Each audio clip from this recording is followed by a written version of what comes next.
Falei, pessoas, beleza? Então, continuando aí a revisão do Wild Arms 3. Não seriam por vezes, ou muitas vezes, nossas almas semelhantes a um deserto?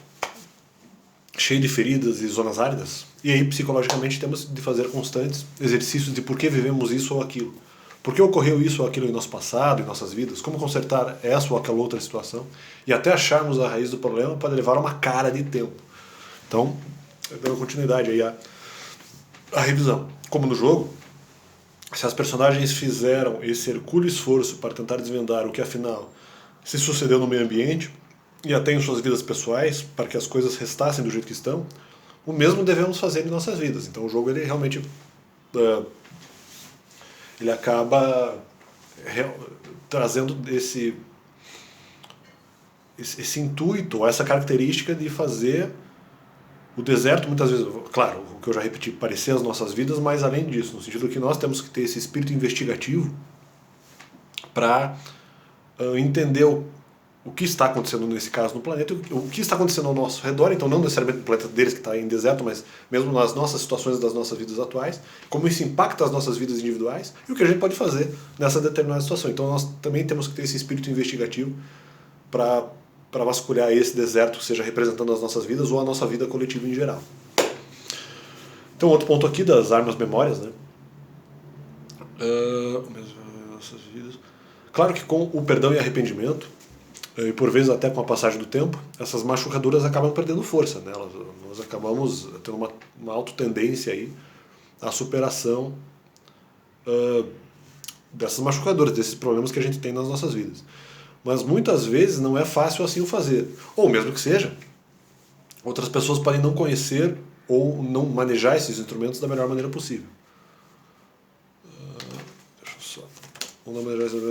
E consecutivamente acabar agindo num ciclo interminável de por que isso ou por que aquilo.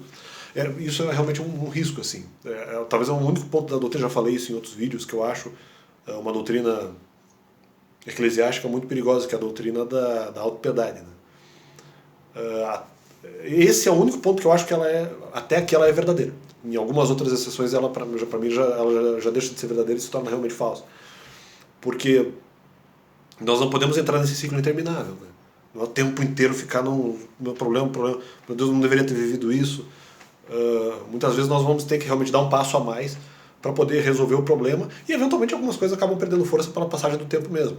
Mas nós não podemos ficar muitas vezes presos. Mas é aquela coisa, se nós podemos nos aceitar como pecadores, também por que não ter piedade de nós mesmos? Mas nos momentos corretos. Não acho que nós devamos ficar o tempo inteiro nos lamentando por algumas dificuldades que nós temos nas nossas vidas. Embora isso, em algum momento, e durante uma certa quantidade de tempo, em alguns momentos específicos das nossas vidas, é uma coisa normal e eu diria até correta. Eu apenas acho que realmente, do jeito que eu coloco aqui, não pode ser feito dessa forma, né? Não pode ser um ciclo interminável. O que não é sempre errado, mas pode nos levar a uma prisão desértica sem respostas. Ou respostas que jazem perdidas no fundo do deserto, e até cavocar isso, meu amigo. No fundo do deserto de areia, ou de memórias ou pensamentos cujas imagens parecem intransponíveis. As memórias ou os pensamentos sejam intransponíveis ou possuem barreiras intransponíveis na frente desses pensamentos ou memórias, né?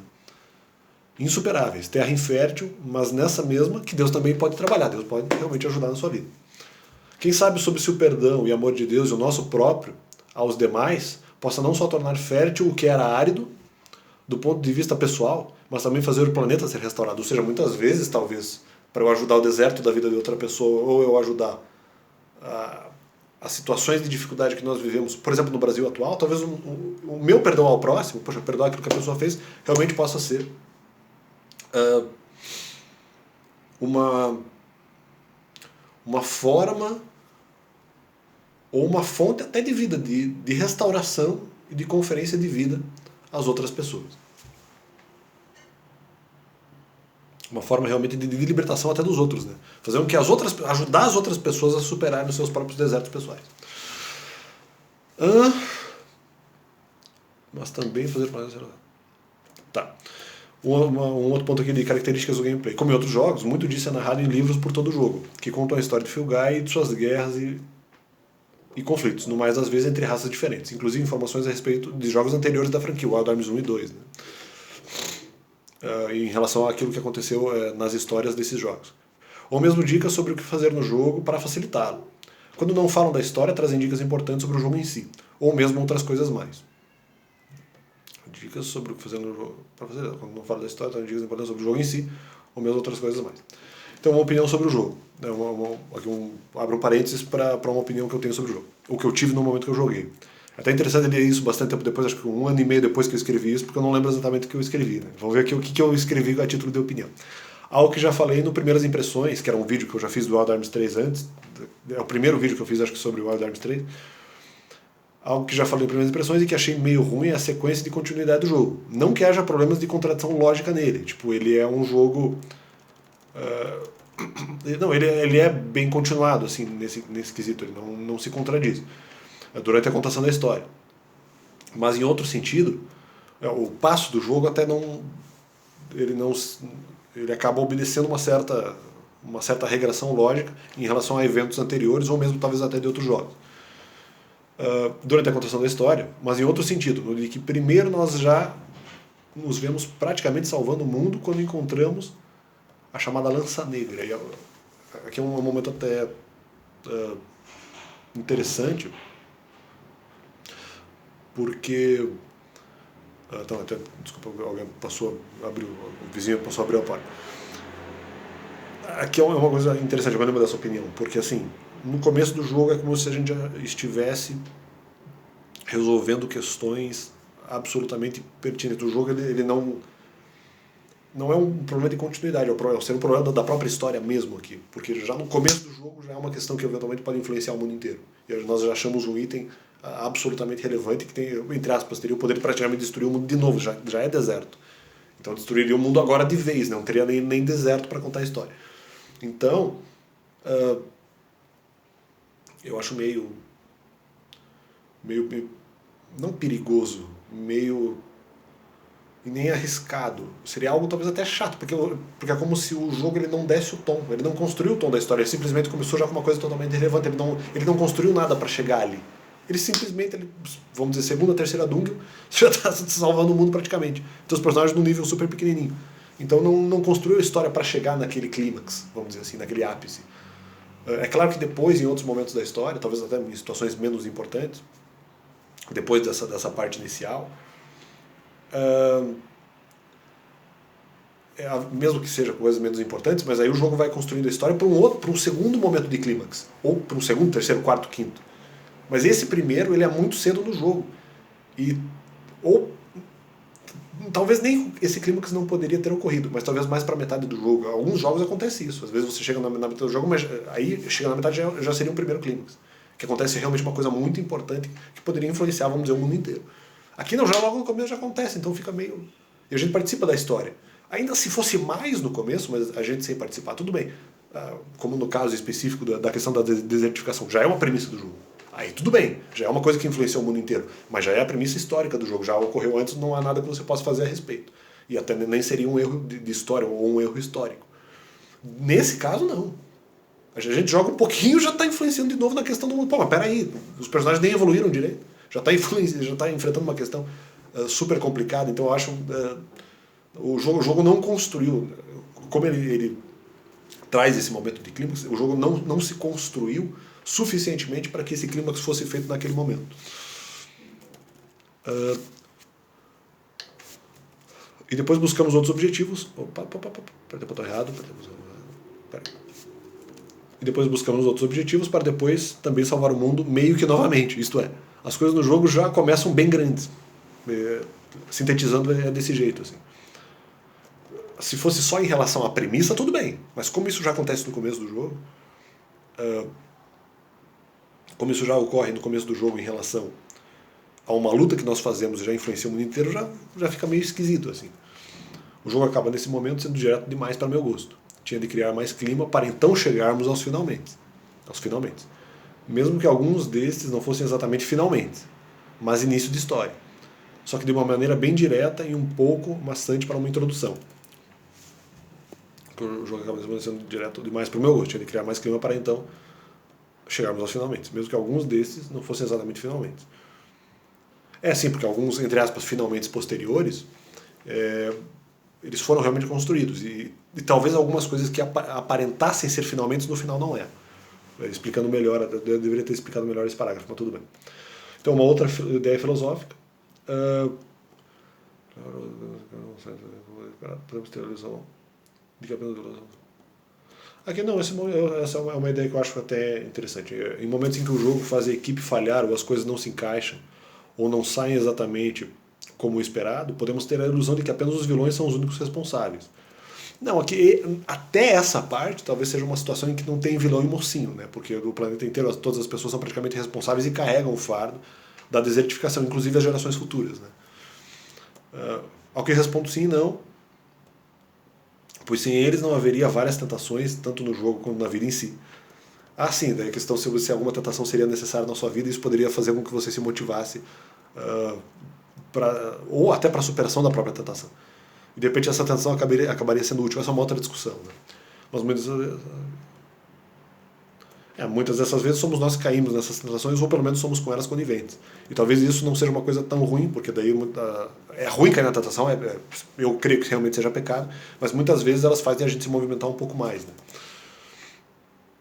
E no fundo acabamos sendo coniventes com o próprio causador, ou causadores dessas tentações em pontos. Que de certa forma é a própria definição de pecado, né? Uma outra opinião sobre o jogo. Diferentemente das demais instalações anteriores, nesse caso Wild Arms 1 e 2, não sei se houve algum outro tipo de spin-off, alguma coisa, com destinos mais certos, Wild Arms 3, que é um bom jogo, mas uma bagunça em alguns sentidos, e é verdade, ao menos argumentativa, é uma massa de informações lançadas ao espectador. E pelo menos algumas vezes como sendo massa um pouco de manipulação também, mesmo pelos mocinhos da história. Não somente os maus, ou os supostamente maus. E até há objetivos, alguns claramente definidos, e outros a serem definidos, mas apenas um monte deles. Você tem de conquistar tanto nesse jogo que acaba sendo simplesmente demais para um jogo só. Mesmo em alguns momentos passando a impressão de que o jogo não foi totalmente bem terminado. É uma coisa em topo da outra e assim sucessivamente. Isso é um pouco até o que eu falei na outra opinião, né? Na questão da contação da história, porque depois vão aparecendo esses outros finalmente, né? Você não sabe exatamente, poxa, mas não era para o jogo ter terminado aqui. E às vezes aqui talvez o problema seja até um pouco outro, porque como você poderia pensar, o jogador poderia pensar que o jogo já tinha terminado e no final não terminou, dá a impressão que ele foi mal terminado porque ele foi expandido além do necessário, né? Pode ser que o jogo em algum momento ele se perca um pouco. Eu tenho uma questão agora que eu lembrei, talvez eu não pontuei isso aqui, que dá a impressão que para quem jogou, isso não chega a ser um spoiler, mas o chefe final do jogo, ele não parece ser, ele vou dizer no sentido genérico, né? O chefe final poderia ser homem ou mulher, o chefe final. Não parece ser realmente o chefe final do jogo. Houve outros vilões anteriores que pareciam piores. Isso é uma, entre aspas, uma síndrome de alguns jogos de videogame, né? Por exemplo, entre aspas, se você pegar talvez o Mega Man, às vezes dá a impressão que o Zero, quando era vilão, talvez lá no Mega Man clássico, eu acho que ele era vilão. Só para dar um exemplo, às vezes o Zero parecia ser pior do que o próprio Dr. Wily, se não me engano, que era o vilão da história. Então, assim, às vezes alguns meio vilões, entre aspas, ou que não se descobriram bons ainda, que são pessoas, entre aspas, convertíveis, eles acabam sendo não piores. Eles acabam sendo piores que os próprios vilões originais. Outro exemplo talvez seria o Ranger. Eu me lembro que o Ranger Verde nos Power Rangers, ele me dava mais medo que a própria Rita Repulsa, né, para quem é daquela época. Ou até o próprio Lord Zed, nem sei se tinha o Zed naquela época. Então, assim, às vezes alguns vilões intermediários, eles aparentam ser piores do que outros vilões.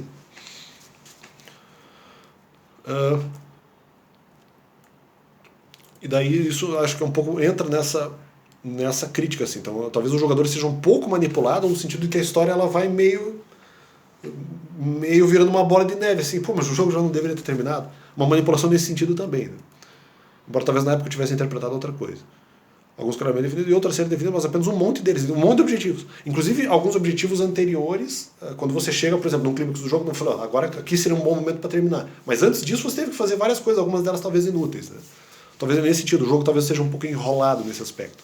Eu até não diria tanto enrolado, mas quando você chega no chefe final do jogo, dá uma impressão, poxa, mas essa parte não ficou tão bem lá tão bem construída assim.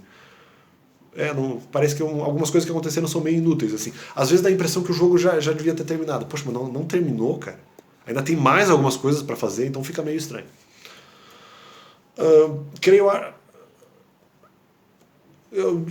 que haja também falsas doutrinas flutuando pelo jogo, feliz ou infelizmente. Feliz para pensar, infelizmente para acreditar nela, se eventualmente uma pessoa acreditar. Ou porque o jogo talvez a sugira como algo bom. Uma delas é que nos caminhos do jogo, como andarilhos, não haveria bem ou mal. O que é uma grande mentira, né? No final eles só vão vivendo independentemente de qualquer ideia de maldade. Eles têm uma ideia de maldade, tem vilão no jogo, uma ideia de maldade que eles são contrários. É que eles são muito assim. Não existe bem ou mal. Mas essa ideia eu não posso deixar prevalecer. Quer dizer, então já é mal, né? Essa ideia que a pessoa não poderia deixar prevalecer já é uma ideia ruim. Então, quer dizer, ou essa pessoa não pode prevalecer, então isso não faz muito sentido. Sim, pode ser que nem sempre possamos julgar totalmente situações ou pessoas em situações difíceis. Notadamente quando elas devem tomar em pouco tempo decisões praticamente impossíveis. Como já aferido antes. Como salvar uma criança ou outra se você só puder escolher uma em dada situação. Tudo bem, às vezes não vou necessariamente diminuir uma pessoa porque escolher uma pessoa ao invés da outra, naquela circunstância. Estamos vendo um pouquinho interessante, né, a questão do coronavírus, né, o médico, quem que ele vai escolher ali, a pessoa mais idosa para poder salvar ou a pessoa mais jovem. Mas de repente a pessoa mais jovem está numa situação mais crítica, seria mais difícil salvar a mais jovem do que a pessoa mais velha, então são situações, né, situações ético-filosóficas que cada um poderia ter uma resposta diferente, talvez realmente, aparentemente não haveria uma resposta errada ou certa, vai saber, né? E mesmo assim, os médicos que lidem com isso. E mesmo assim, vejo sim haver maldades e injustiças, como também bondades e justiças nesse mundo. E no próprio jogo isso aparece. E o jogo às vezes tenta dar uma escondida. Não, mas isso aqui é uma coisa boa, mas eles querem aparentar como se fosse ruim. Uma coisa que é ruim, eles querem aparentar como se fosse boa. Em alguns momentos há essa questão. Uma outra ideia filosófica. Outro dos problemas enfrentados no jogo é o de que muitas, talvez até na maior parte delas, muitas vezes nossas próprias concepções de justiça não se aplicam à realidade ou do jogo, de modo que precisamos descobrir por nós mesmos se há algum tipo de justiça no mundo, seja ela presente e dependente do mundo e não de nós mesmos, ou se ela depende da nossa visão sobre o mundo e as situações que nele ocorrem, ou se justiça existe fora ou dentro de nós, mas sua aplicação também só dependeria de força espiritual externa. Depender do mundo e não de nós mesmos. Ou se ela depende da nossa visão sobre o mundo e as situações que nele ocorrem. Ou se ela depende da nossa visão sobre o mundo e as situações que nele ocorrem. Se bem que, ou se a justiça existe fora ou dentro de nós, mas sua aplicação também só deve depender de força espiritual externa. Porque mesmo se a justiça fosse externa, ela dependeria dessa força espiritual externa. Se a justiça também tem um pouco de justiça dentro de mim, mas eu ainda precisaria de uma justiça externa para me ajudar a executar a justiça, né? Acho que esse é o questionamento. Ou se nós é que devemos interferir para que ela ocorra. Ou se a justiça é apenas uma coisa interna e eu vou ter que aplicar externamente, sem depender de nenhum tipo de força externa. Seriam 3 possibilidades, né? Mas a nós não pertencendo o seu entendimento total. Muitas vezes, mas aí seria uma força externa, né? Muitas vezes até pela fé. Ou se a justiça é uma única, e só ela se auto-aplica. E se ela é totalmente certa, de modo que não é o que pensamos ela seja. Ou se podemos entendê-la sem dela participar. Assim, porque de modo que não é o que pensamos ela seja, no sentido de que talvez a justiça externa não dependa de nenhum tipo de aplicação interna da minha parte. Mas aqui eu ainda poderia entender a justiça externa, mesmo que eu não a aplique, né? Mesmo que eu não seja responsável por aplicar. Ou se podemos entendê-la sem dela participar.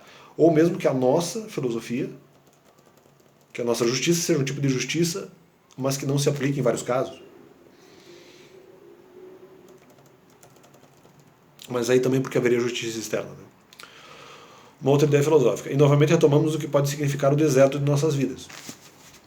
Que nem sempre é um deserto, mas pode muito bem se transformar em um.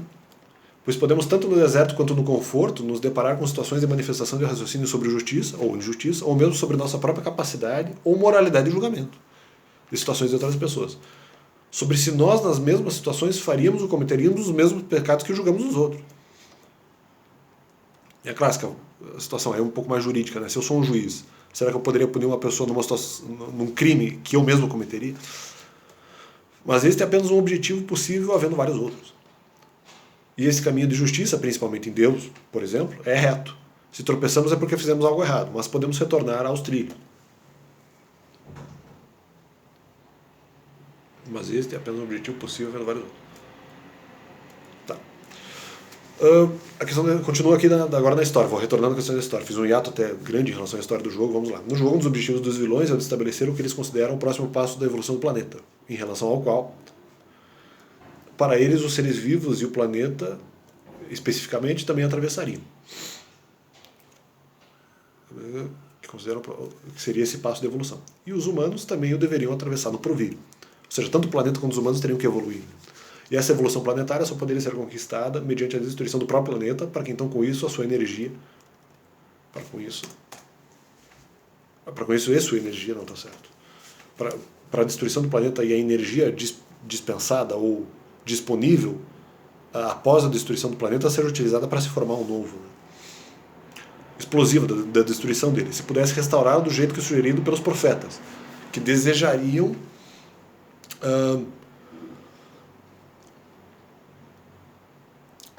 a energia do planeta justamente para fazer um novo planeta e para que eles também pudessem ser alterados e para que os seus corpos se adaptassem a essa nova condição de existência nesse novo planeta. O que para eles seria uma evolução. Restaurar do jeito que sugerido pelos profetas e seus asséculos. Somando-se a isso, o sacrifício daqueles que desejassem se tornar como demônios. Leia-se deuses para alguns. Além, é claro, do sacrifício já mencionado do próprio veículo de sobrevivência em que habitariam, que também deveria ser sacrificado com o mesmo propósito, como dito, o planeta em si.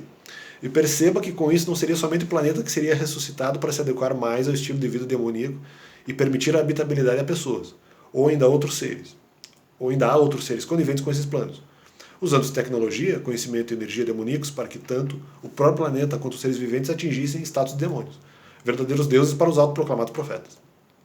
Que no fundo, pelo menos na visão deles, acho que seriam profetas, seriam deuses também.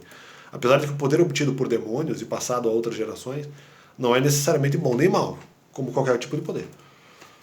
Perceba que não seria somente planeta, que seria resultado para ser agora mais também. E permitir a habitabilidade a pessoas que se tornariam demônios nesse caso. Conhecimento e energia demoníacos para que tanto o próprio planeta como os seres viventes atingissem status de demônios. Com isso não seria somente o planeta que seria resultado para agora. Tá. Eles se tornariam exatamente o que adoram.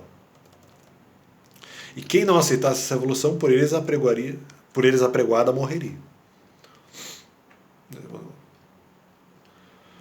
Continuando a história, Gelos, que é um dos personagens, chega a constatar um problema filosófico com essa tese, já que, em realidade, se esse mundo evolutivo vier à tona, significaria que as pessoas perderiam suas vontades, suas capacidades de alterarem seus futuros de acordo com a vontade. Então é como se esse mundo fosse vivo, vamos dizer assim. No fundo, entre aspas, se fosse um mundo perdido, as pessoas elas perderiam essas vontades e é como se o mundo morresse embora continuasse vivo. Seria um mundo zumbi, entre aspas, assim. Um mundo morto-vivo. Para viver num mundo em que eles não escolheriam totalmente, até porque não haveria o diferente. No caso, não demônios. Esse raciocínio ele pode ser um pouco diferente, pode ser um pouco errado até. Se você pensar na questão do céu, mas no final, o céu seria tudo perfeito. Sim, mas não haveria diferente justamente porque as pessoas escolheram que não houvesse nada diferente. E as outras pessoas escolheram um mundo que também não haveria nada diferente, apenas a opção delas de maldade. E as que divergissem morreriam devido ao mundo não aceitar suas presenças. Ou seja, então como se o céu fosse um grande problema. Não, o céu no final é correto. As que divergissem morreriam devido ao mundo não aceitar suas presenças. Ou mesmo antes deste mundo evoluído tomar forma. Já seriam assassinados pelos profetas. Uma outra ideia filosófica. Poderíamos notar uma contradição aqui com a questão da evolução demoníaca em se considerando que, se vamos restaurar ou rejuvenescer algo, esse processo não progredirá, mas regredirá a um estado melhor que já havia antes. Porque como o planeta está desertificado, eles queriam, na verdade, talvez não retornar a um planeta que era florido, que tinha campos verdes, mas fazer melhor do que esse planeta. Né? Mesmo no estado anterior de campos verdes, campos verdejantes, a ideia dos profetas nesse caso é fazer um mundo ainda melhor que esse. E que outras pessoas, como demônios, pudessem, de alguma forma, sobreviver com mais facilidade nesse planeta. Para eles seria uma progressão que, na verdade, representaria talvez uma regressão. Né? Que não deixa de ser uma progressão, porque ainda seria um mundo melhor que o próprio mundo anterior, que já era melhor que esse mundo deserto. Né? Então seriam 3 mundos. O mundo deserto, o mundo como era antes, normal, como talvez nós temos aqui, com florestas, com coisas boas. com mais mares, até nesse planeta não tem praticamente nada de oceano, o oceano é de areia, né? De bunkers de areia, não tem oceano de água. Talvez um ou outro ponto de água e ainda pontos subterrâneos. E ainda você teria um terceiro mundo, que seria superior a esses dois. Mas se gerar um estado melhor que já havia antes, que já se dava, mas para que então se melhore depois nessa ocasião do jogo. Isso que eu quis dizer. Para esse suposto rejuvenescimento, entre aspas, independentemente se evolutivo ou não, se geraria melhor, e se isso geraria melhor ou não, muitos empreendimentos foram startados, vamos dizer assim, embora no jogo. Em última análise, ficamos sabendo por óbvio, já que se passa num imenso deserto com continentes, em sua maioria desérticos, terem todos eles falhado. Por óbvio que todos esses planos falhados. Todos esses empreendimentos, dos quais o principal era o chamado Projeto Yggdrasil, que daí é a continuação da história. Não lembro até nos outros vídeos se eu falei alguma coisa sobre o Projeto Yggdrasil, que era um projeto de tentativa, se não me engano, de restauração do planeta a um status quo anterior. Outro ponto referente a esse da evolução seria o de como ocasionar essa evolução nos seres humanos. Uma ideia era de que, se os dragões eram meio orgânicos, meio máquinas, os seres humanos também poderiam se tornar o mesmo, de modo que para isso precisariam de nanomáquinas que permitissem e realizassem, como uma cola, essa fusão e transformação de partes, componentes e órgãos do corpo para se alterar a própria estrutura corporal. Se tornar o mesmo, de modo que para isso precisariam de nanomáquinas que permitissem e realizassem, como a cola, essa fusão e transformação de partes, até essa cola de objetos mecânicos, né? Componentes e órgãos do corpo para se alterar a própria estrutura corporal, ou mesmo outras alterações químicas, né? Nesse ponto, pode realmente haver semelhança muito grande entre seres humanos e demônios, inclusive nos desejos e resultado do que desejamos ser. E da mesma forma que poderíamos interagir com o Deus em que acreditamos, em meu caso, o cristão. Inclusive nos desejos e resultado que desejamos ser. Ou em qualquer outro Deus que eu considere falso, mesmo com algum falso em minha opinião. E não sendo Deus cristão, pois este eu creio seja verdadeiro. Poderíamos ter igualmente algum tipo de interação com demônios, para quem se desejasse, é claro. Aqui poderia haver, na ideia do jogo, uma das ideias é que talvez as pessoas também pudessem se fundir ali de partes mecânicas com dragões com os próprios demônios, né? Ou quimicamente se transformar em um. Eu até acho que falei um pouco nos outros vídeos que os profetas eles sobreviviam de uma forma diferente. Eles não eram humanos normais. Isso é uma coisa até do começo do jogo, não chega a ser um spoiler. Eles não sobreviviam de maneira normal porque eles dependiam efetivamente de uma substância química diferente para poder sobreviver no mundo, já que eles não conseguiram fazer o mundo evoluir ainda. Evolução na visão deles, né? Eles não conseguiram mudar o mundo, explodir o mundo para fazer outro. Então, eles ainda tinham que se adaptar a viver nesse mundo, mas para isso eles tinham que beber alguma substância, porque como eles já tinham alterado o corpo deles para viver no mundo ideal, eles não conseguiam sobreviver da melhor maneira aqui, então eles dependiam de algum tipo de substância, que eu não lembro agora exatamente, se não me engano acho que se chamava panaceia ou panaqueia. Eles precisavam dessa substância, que eu não sei como eles faziam, para poder continuar sobrevivendo no mundo, senão eles enfraqueciam muito.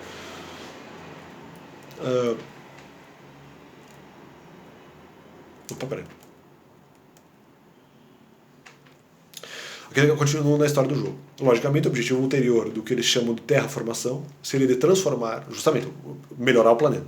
Seria de transformar o planeta em algo mais adequado a eles, os profetas e as pessoas que aceitassem as suas ideias, para que sobrevivessem de maneira mais simples. Já que para que se conjugasse poderes extraordinários aos seus corpos humanos, se deveria alterar a estrutura destes mediante o uso de panaqueia, justamente eu ia falar sobre isso. E outras coisas, até nem preciso falar tanto. Provavelmente nanomáquinas também, o que é explicado no jogo. O que faria com que este ambiente do atual estágio de evolução, que pode ser até avançado, mas com complicações causadas pelas raças que nele habitam, ou habitaram, como dito, os báscaros, os próprios humanos, os elos, o que faria com que esse ambiente do atual estágio de evolução de Filgaia os desintegrasse, caso ingerissem essa substância e manifestassem poderes de ordem mágica, orgânica e tecnológica, pois o planeta, por razões que o jogo não explica, os rejeitaria naturalmente. Que eu escrevi estranho.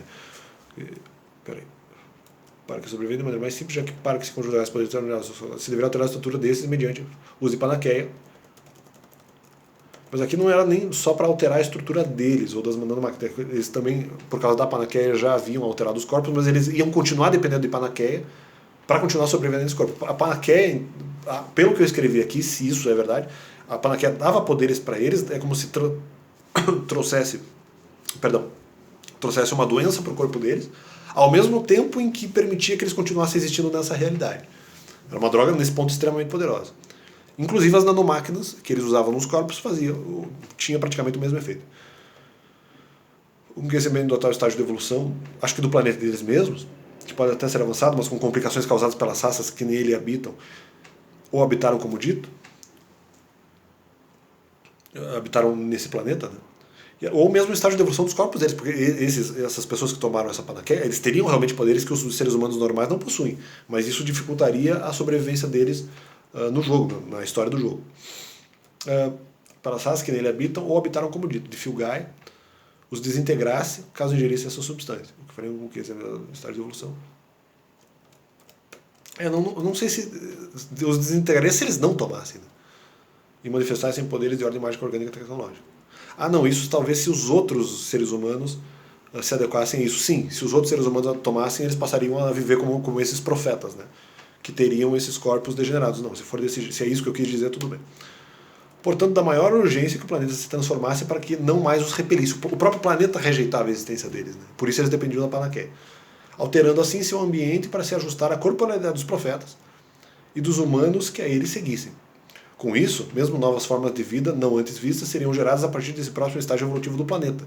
Então outros seres vivos, inclusive, surgiriam a partir disso, seja mais ou menos próximos a humanos ou seres não tão inteligentes como animais e tal. Além das antigas, que receberiam novos corpos, as antigas formas de vida que receberiam novos corpos, capacidades e maior poder. Nós teríamos novos tipos de pássaros, novos tipos de minhocas, enfim. Ideia interessante. Mesmo que não nos sintamos encorajados, ou mesmo que não podemos ser mesmo prejudicados pelos outros, ou mesmo que possamos ser prejudicados pelos outros, talvez até tenhamos, por vezes, rejeitado o próprio Deus. Ou possamos ser mesmo prejudicados pelos outros. Talvez, muitas vezes, apenas pelo prejuízo dos outros, isso acaba gerando uma tentação de a gente prejudicar de a gente rejeitar o próprio Deus, que é um pouco a ideia desses falsos profetas, no caso, do jogo, né? Que seriam vilões, porque eles acabam rejeitando a própria natureza. Vamos dizer assim, não só do planeta, de certa forma da própria realidade, por causa das dificuldades que eles gostariam de evitar e porque eles não aceitam essa própria realidade. Rejeitar o próprio Deus, embora Deus não nos desampare mesmo assim. Mas ainda pode ser que nós não aceitemos a existência desse Deus. Mas mesmo que essas coisas ocorram, ainda podemos manter nossos próprios objetivos. Então, mesmo que você rejeite a Deus, e você não fez uma opção cabal, eu sou uma pessoa contra Deus, nós podemos ter os nossos próprios objetivos e quem sabe um dia nós possamos realmente mudar o nosso comportamento. Poxa, quem sabe você possa aceitar o Deus cristão caso você não o aceite. É uma ideia que pode decorrer aí dessa questão dos profetas, né? Outra ideia filosófica seria um pouco da noção que o jogo quer nos trazer por esta coisa de grupo. É que não é o fado ou o destino que nos trazem juntos. O destino, se existe,